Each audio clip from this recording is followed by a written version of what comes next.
తెలంగాణలో 10 అసెంబ్లీ నియోజకవర్గాల్లో ఉప ఎన్నికలు వస్తాయని రాజకీయ పార్టీలు భావించాయా? ఉప ఎన్నికలు వస్తే తడిసి మోపిడవుతుందని ఇన్నాళ్ళు టెన్షన్ పడ్డాయా?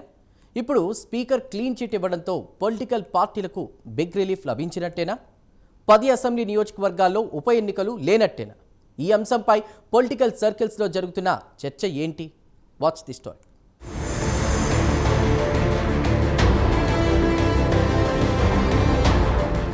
తెలంగాణలో 10 మంది ఎమ్మెల్యేల అంశం మరోసారి హాట్ టాపిక్ అయింది.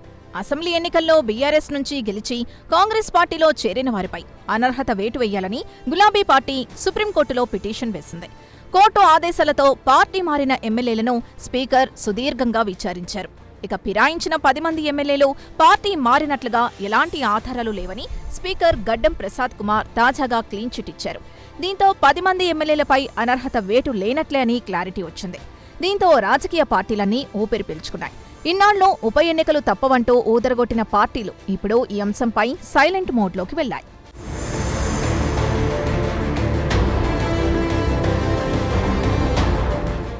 పార్టీ మారిన 10 మంది ఎమ్మెల్యేల్లో దానం నాగేందర్, కడియం శ్రీహరి, ప్రకాష్ గౌడ్, అరికపూడి గాంధీ, గూడెం మహిపాల్ రెడ్డి, పోచారం శ్రీనివాసరెడ్డి, సంజయ్ కుమార్, కాళెం యాదయ్య, తెల్లం వెంకట్రావు, బండ్ల కృష్ణమోహన్ రెడ్డి బీఆర్ఎస్ నుంచి కాంగ్రెస్ పార్టీలో చేరారు. అయితే వీరిపై అనర్హత వేటు వేయాలని బీఆర్ఎస్ తొలుత హైకోర్టు, ఆ తర్వాత సుప్రీంకోర్టు వరకు వెళ్లింది.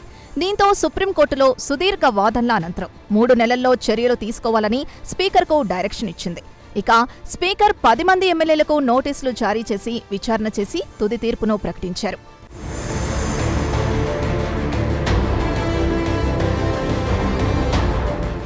ఎమ్మెల్యేలు పార్టీ మారిన దగ్గర నుంచి బీఆర్ఎస్ అటు న్యాయస్థానంలోనూ ప్రజాక్షేత్రంలోనూ పోరాటం చేసింది.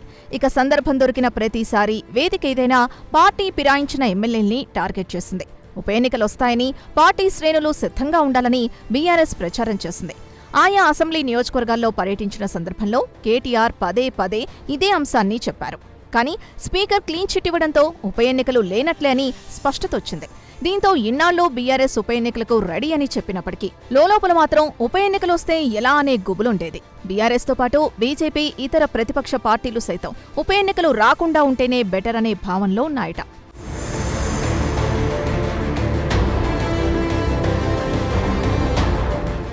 సాధారణంగా ఉప ఎన్నికలొస్తే రాజకీయ పార్టీలకు ఆర్థికంగా పెద్ద భారం పడుతోంది. పార్టీ కార్యక్రమాలు, అభ్యర్థుల తరపున ప్రచారం, ఓటర్లకు తాయిలాలు లాంటి అంశాలతో ఉప ఎన్నికలు అంటే భయపడే పరిస్థితి వచ్చింది. సాధారణంగా అధికార పార్టీకి ఉప ఎన్నికల్ని డీల్ చేయడం పెద్ద కష్టం కాదు. అన్ని వనరులు అధికార పార్టీకి అడ్వాంటేజ్గా ఉంటాయి. ప్రతిపక్ష పార్టీలకు మాత్రం ఉప ఎన్నికలు సవాల్గా మారుతున్నాయి.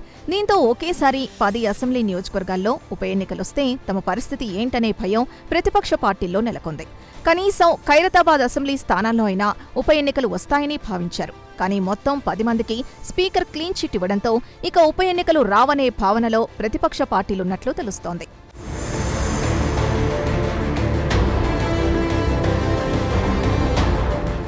ఇదిలా ఉండగా ఈ కేసు తీర్పు తెలంగాణ రాజకీయాలపై ప్రభావం చూపే అవకాశం ఉందని విశ్లేషకులు భావిస్తున్నారు. కోర్టు ఫిరాయింపు ఎమ్మెల్యేలపై కఠినంగా స్పందిస్తే భవిష్యత్తులో ఇలాంటి రాజకీయ పరిణామాలకు కొంతమేర అడ్డుకట్టపడే అవకాశం ఉందని చెబుతున్నారు. మరోవైపు ఈ వ్యవహారం అసెంబ్లీ రాజకీయాల్లోనూ చర్చకు దారితీసే అవకాశం ఉంది. మొత్తానికి ఉప ఎన్నికలొస్తే ఏం చేయాలనే సందిగ్ధంలో ఉన్న రాజకీయ పార్టీలకు స్పీకర్ క్లీన్ చిట్ ఇవ్వడం ఊరట ఇచ్చిందనే చర్చ జరుగుతోంది. ఇంతటితో 10 మంది ఎమ్మెల్యేల ఎపిసోడ్కు ఎండ్ కార్డు పడే ఛాన్స్ ఉందా, లేక ఏమైనా పరిణామాలు చోటు చేసుకుంటాయా అనేది చూడాలి.